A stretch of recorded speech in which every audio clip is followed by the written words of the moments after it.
I'm Dr. Kimberly Manning. And this is Dr. Ashley McMullen. And you're listening to the Human Doctor Podcast, where we explore the human side of medicine, along with teaching, living, learning, and all things in between. Using the power of storytelling, conversation, and connectedness. Hey, we're two dope academic internal medicine doctors, but we ain't your doctors. So if you perceive anything we say here as medical advice, no, it ain't that. Also, the things we say, they only reflect our brilliant Black woman magic mind and not our employers. You could have been anywhere, y'all, but you chose to be here with us, and we appreciate you. Let's go.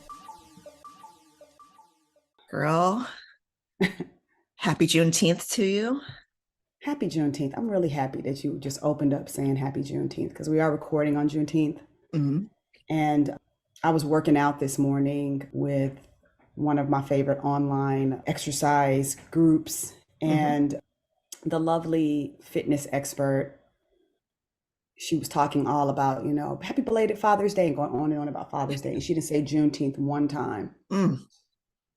And I really felt some type of way about that. So listen, if you're listening to this and you don't recognize how that feels to people, this is a good opportunity for you to know.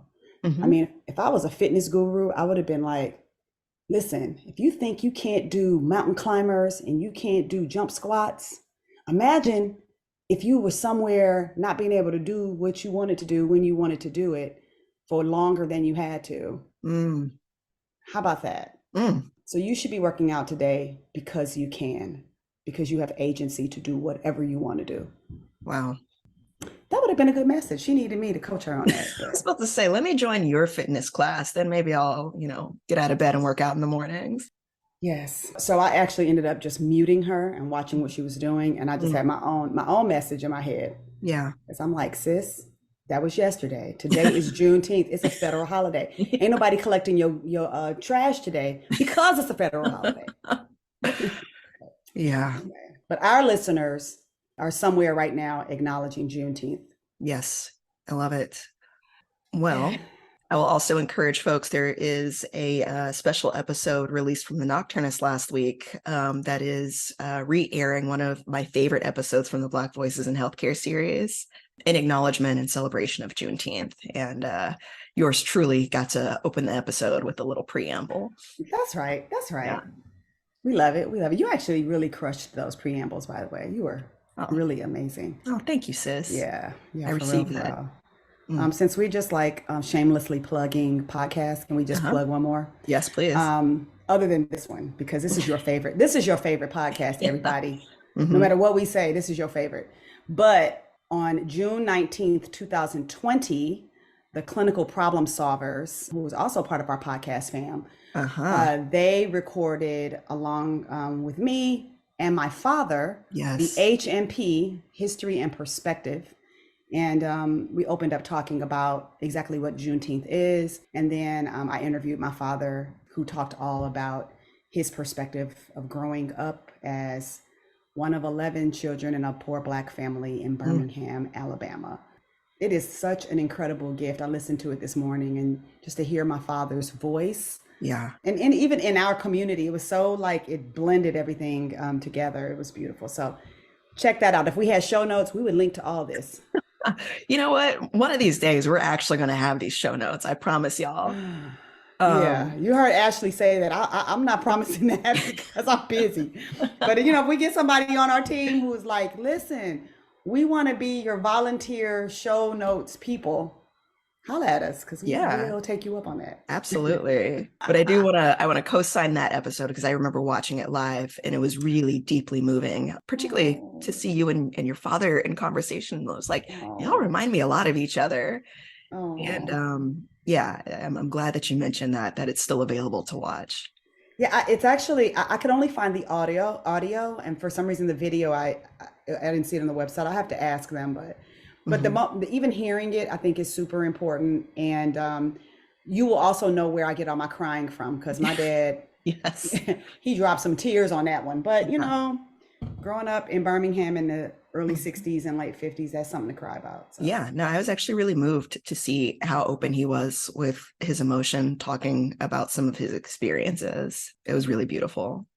Yeah, so like a double whammy. It was great to have that as both a Father's Day gift on my first Father's Day without my father in the flesh, Mm-hmm. and also to acknowledge Juneteenth. I think I'm going to make that my annual thing. I'm just going to listen to that episode again, hang out with my dad. I love it. Mm-hmm.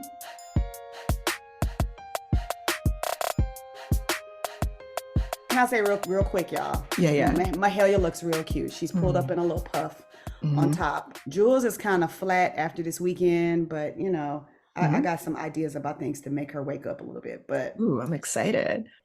Well, you know, I realize we have a lot to catch up on. I could talk to you all day, sis, and I will at some point. But for this morning, I know that all of us are excited to resume our storytelling exchange, and particularly to be graced by a story from none other than the Dr. Kimberly Manning, famous on Twitter, famous nationally for her amazing commencement speeches and just overall beautiful and incredible spirits. I, for one, am very privileged to be sitting here to have a front row seats to all of your wisdom. Oh, I see what you did there. Yeah, I've been working on that. I see that. Okay. Yeah. Watch out next week, though, y'all. But yes, without further ado, sis, please tell us, what is the what today? The what is knowing. Knowing. Ooh, I like it. Mm-hmm. Knowing. Mm. Yeah, knowing. What's the first thing that came to your mind when I said that word? Knowing. Knowing. You know, I think the first thing that came up was kind of like this intuitive, like sense, like like when I've heard you talk about like discernment. You know, there's something kind of beyond intellect where you just like know it in your body. You know, you see something and you just know. Right, or you feel something and you just know. So it's perfect. That's a perfect segue. And you know, in the spirit of Father's Day, I was reflecting actually this morning on an experience I had at Grady Hospital quite a few years ago. I was on the hospital service, and I had admitted a patient to the hospital who was probably like in his early 20s or so. He had a chronic disease, but it was something that sometimes caused him to be hospitalized, but you know, it wasn't life-threatening at that point. We managed it, and he was getting prepared for discharge. And he'd been in the hospital for probably about, I would say about 3 or 4 days. And, you know, you give me a full day with you in the hospital, I'm going to know all your business, your life story. We're going to be old friends, right? But there was something about our interaction that felt very auntie-nephew, you know? And that does happen to me with young patients at Grady as I've grown older. And it was sweet and it was endearing. And I just thought, you know, he was a lovely person. And in some of our exchanges, he told me one day that he was expecting a baby. And that he was excited and nervous, and that his partner was very pregnant, and it probably in the next month he would be a dad. And so most of the days when I came into the hospital to talk to him, he would kind of talk about that, and I would talk to him about that. And I even had the chance to meet his partner one day, and she was very pregnant. So on the day that I was discharging him, chatted up a few things. He had all the discharge papers already. He asked me if I had kids, and I realized all our conversations, I'd never talked about my own kids. I was mostly just probing about him. I said, I do have kids. I have 2 sons. And he's like, oh, are they grown? And I was like, no, you know, at this point, they were like middle schoolers. And he was like, dang, doctors be waiting to have their kids. Wow. Which, hello, we were booed up until that point, and now you calling me old. But low key, he might be right on that. So we laughed about that, and he got serious. And then he looks at me and he said, Miss Manning, and sidebar, you know, when people love us, they call it, Miss is a term of endearment. It doesn't mean he doesn't think I'm a doctor. But he said, Miss Manning, can I ask you a question? And I said, yeah. He said, do you think if somebody didn't have a good daddy, that they could be a good daddy. I thought about it for a minute and I said, I think there's a lot of good daddies that are the first good daddies that were ever in their family. I think there's a lot of people who are the first good daddy in their family. Yeah. And I talked a little bit more about you need to be equipped with something inside to want to be a good daddy. I said, but some people who wanted to be good daddies, they just didn't have what they needed. I said, but I have a feeling that you're going to be a good dad. And he was like, yeah, I don't know about that. I was like, yeah, you do, because what you need is love. You got to really love your child enough to try. And I think you have that. And he was just kind of looking at me. And I said, let me give you some advice. One of the Grady elders once told me that, on a day when I was really feeling like a failure as a mom, he said, really, as long as your kids know they're in the front of your thoughts and not in the back of your thoughts, and if the decisions you making are with them in mind, they're going to be okay. If you just love on them with all your might and show up best you can and give your all when you're there, your kids will actually be all right. And that made me feel a lot better. So he's like, it doesn't mean you got to be perfect. It doesn't mean you got to do everything just right. It does mean you got to show up and try. And I was like, wow, okay, I got it. So I tell him this, and he is just listening intently. And he looked at me and he goes, you had that, right? And I was like, excuse me? And he's like, you had that. You had a good daddy. And I said, you know what? Oh, what makes you say that? He said, no, I'm just looking at you. I'm looking at how you talk, how you walk, how you move, even how you talking to me. I know you probably had a good daddy. You was raised by a real one. And I was like, just listening. He said, that's what I want. I want somebody to look at my kid and know. Wow. Like, this guy was like 21, 22. He said, that's the main thing I want. I want somebody to look at my kid and know. And I was like, wow. And I have to say, even when I think about my relationships with people, things I'm willing to try to do, things I was willing to try to do when I was a young person, a lot of that was because I thought it was a chance that I could win. And I also knew that if I lost, I would have a soft place to land. And the soft place to land includes my parents, but they had loved so hard on me that there was a point where I could be my own soft place to land.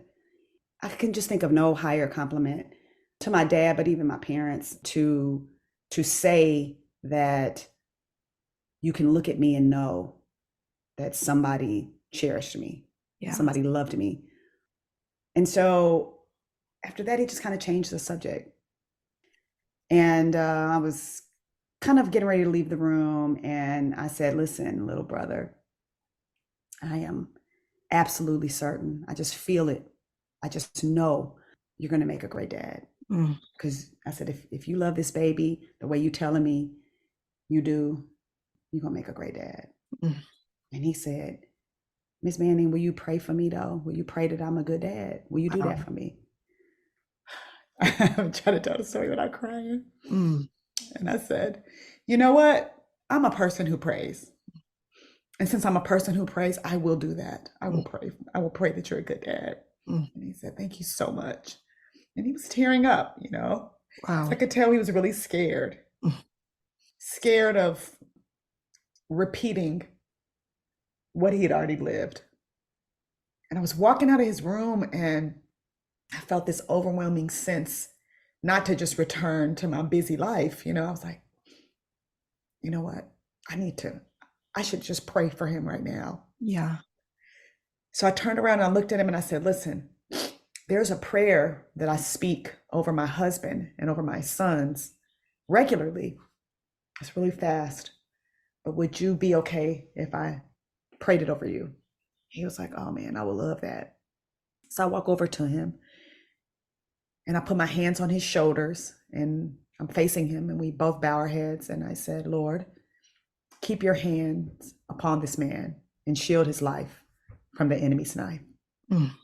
Amen. And that was it. and he was weeping, Mm. no, and I was like, you're gonna be fine. You'll be fine. But we do need to shield his life from the enemy's knife, though. He's a Black man. Yeah. And there's a lot that could get in the way of what your heart desires. That is a force that has nothing to do with you. Mm-hmm. And, when I walked out of that room, we didn't hug, we didn't do anything. We just said, thank you. Yeah. Kind of closed up his little plastic hospital, personal items bag and got ready to leave. And I just walked away thinking about that. Like, man, how important is it to have somebody who cherishes you so much that someone can look at you and just know somebody loved that person. Mm. And it doesn't mean that you won't fail. It doesn't mean that you won't fall on your face sometimes.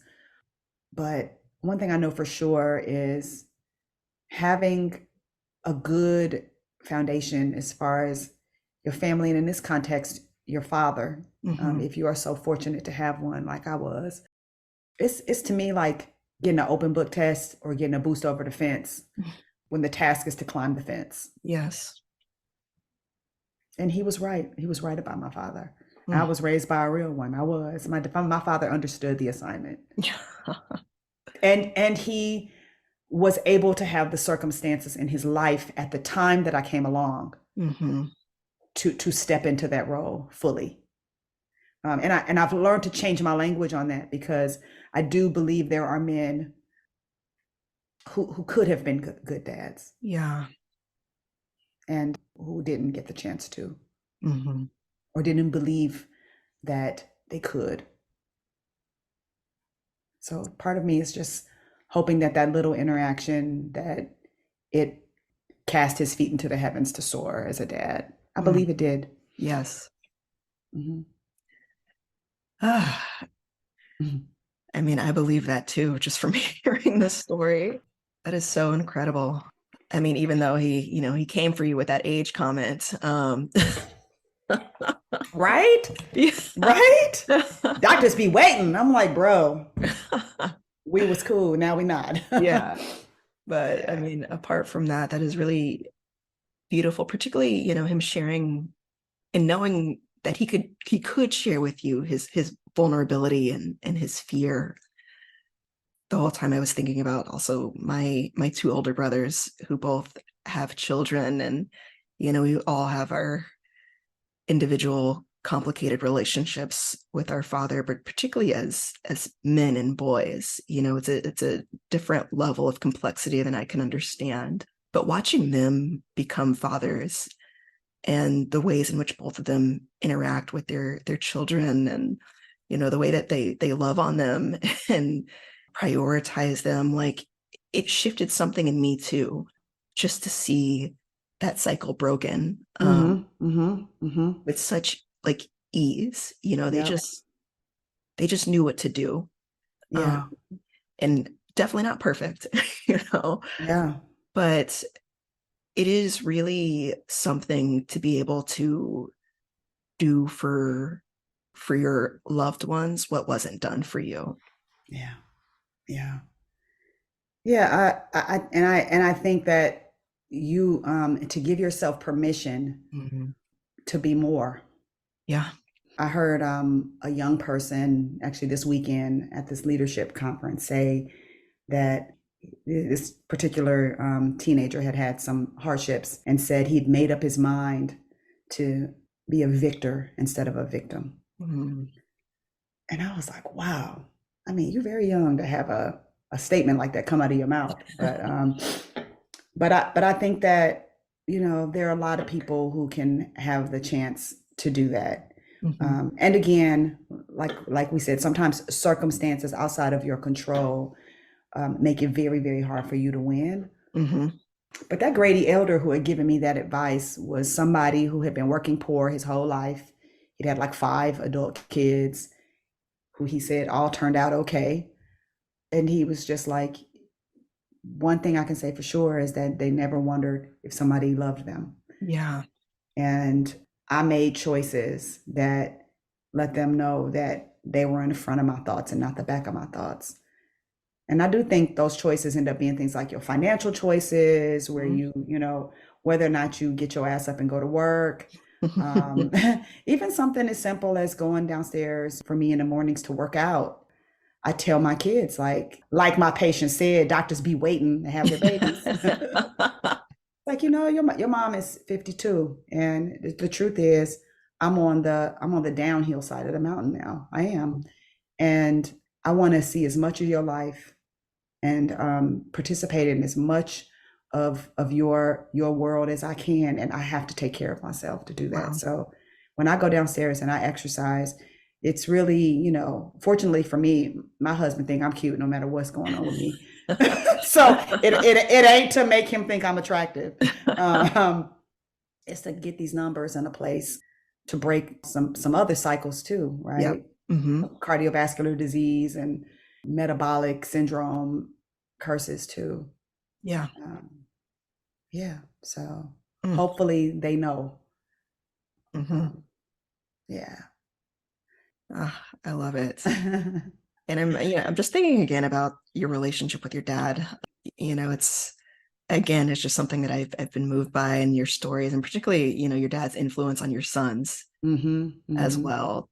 hmm Yeah, my dad, my dad again, you know, and we've talked about him multiple times before, but he was an extraordinary human being. He was not perfect. My dad had a lot of cuckoo, crazy opinions about things sometimes, and he liked to share them. And he thought if you didn't agree with him, and I say that out loud because it's okay for people to be imperfect a little, but for you to love them fully and wholly.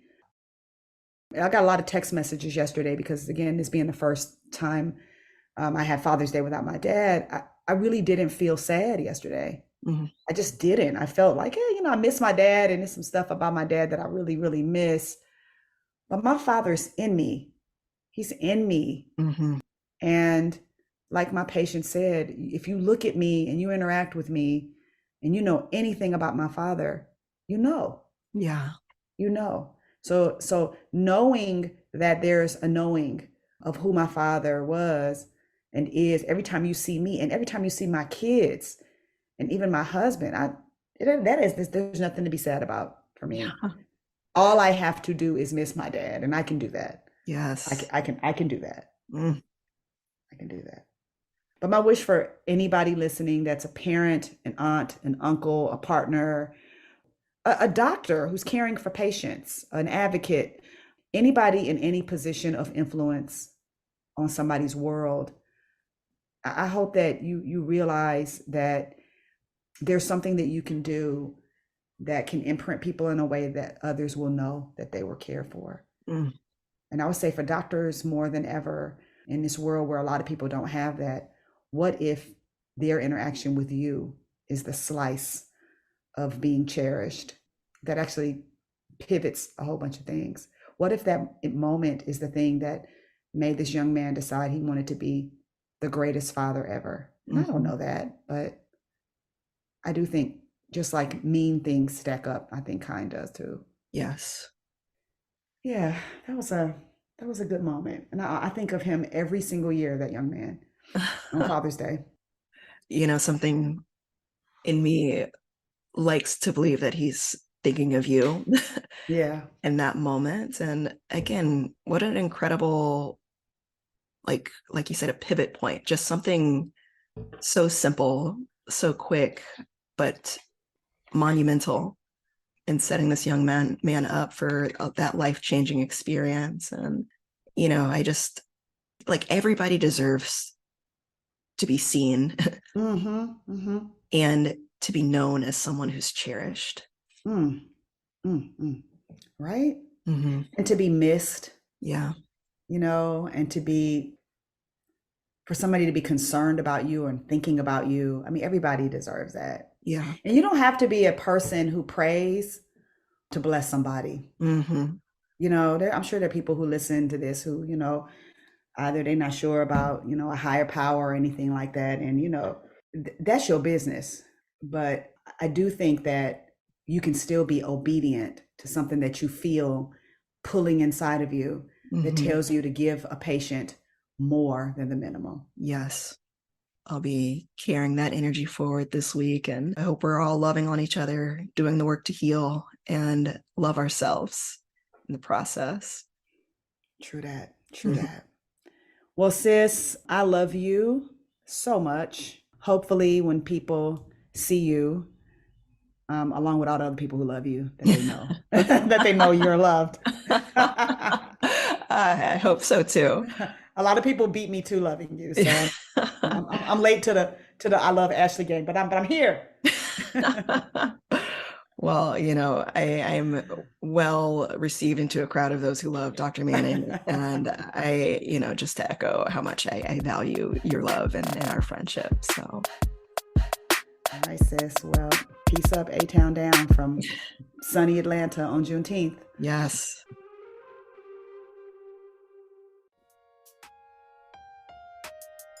That wraps up this week's episode of the Human Doctor Podcast. Special thanks to our favorite brother gastroenterologist, Dr. Chuma Obiname, for the beats. Shout out to the Dr. Ashley McMullen for editing and production. Mad love to our podcast family at The Nocturnist and the Clinical Problem Solvers, our Med Twitter fam. And especially shout out to all of you, our listeners. Until next week, remember, we see you and you are enough. Holla!